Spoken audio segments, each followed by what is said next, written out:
ముందుగానే ఇస్తున్నారు. చూసారు ఎంత మంచి ప్రభుత్వమో. ఒకరోజు వెనకాలే ఇవ్వట్ల, ఒకరోజు ముందు ఇస్తున్నారు.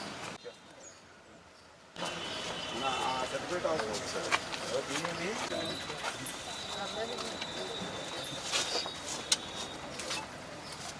అందులో ఉండాలి కదా. నాకే కొద్దిగా ఎదుర్కొంది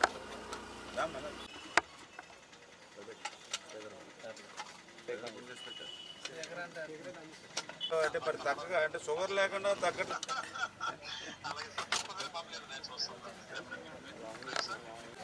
చెప్తారు కదండి వెనకాల మన పార్టీ కూడా మన పాలకుల్లో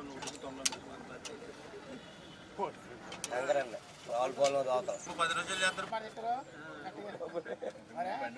బాగా పెట్టారండి.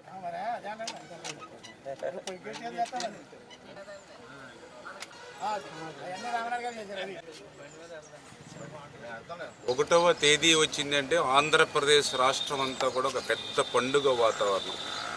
రేపు ఆదివారం 1వ తేదీ వచ్చిందని ఒక రోజు ముందుగానే ఈరోజు 31వ తేదీన శనివారమే ఇంటింటికి పింఛన్లు అందించాలనేటువంటి నిర్ణయం చంద్రబాబు నాయుడు గారు. అంటే ఆ వృద్ధుల పట్ల, వితంతుల పట్ల, దివ్యాంగుల పట్ల ఈ ప్రభుత్వానికి ఉన్నటువంటి ప్రేమకు చిత్తశుద్ధి. ఇది ఒక నిదర్శనం. ఈరోజు పింఛన్లు మరి ఆ రోజు 200 రూపాయల పింఛను 2000 రూపాయలు చేసింది చంద్రబాబు నాయుడు గారు. ఆ 2000 రూపాయల పింఛన్ని 3000 రూపాయలు చేస్తానన్నటువంటి పెద్ద మనిషికి 1000 రూపాయలు పెంచడానికి 5 సంవత్సరాలు పట్టింది ఆయనకి. కానీ మన కూటమి ప్రభుత్వం అధికారంలోకి వచ్చిన తర్వాత 1వ తేదీనే మొదటి నెలల్లోనే మొదటి సంవత్సరంలోనే 1000 రూపాయలు పెంచి 4000 ఏప్రిల్లో వాగ్దానం చేశామని చెప్పి ఆ 3 నెలలు 3000 కలిపి 7000 రూపాయలు అక్షరాల ఆ వృద్ధులకి మనం అందించినటువంటి పరిస్థితి, వితంతులకు అందించినటువంటి పరిస్థితి. దివ్యాంగులు ఉన్నారు. 1924 జగన్మోహన్ రెడ్డి గారి ప్రభుత్వంలో దివ్యాంగులు పింఛను ఎంత అంటే 3000 రూపాయలు. ₹1 పెంచాల 3000 రూపాయలు మించి. 5 సంవత్సరాలు ₹1 పెంచాల 3000కి.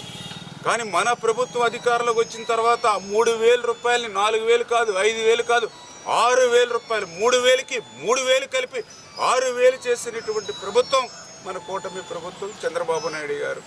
బెడ్ రీడింగ్ ఉంటే 10,000, 15,000.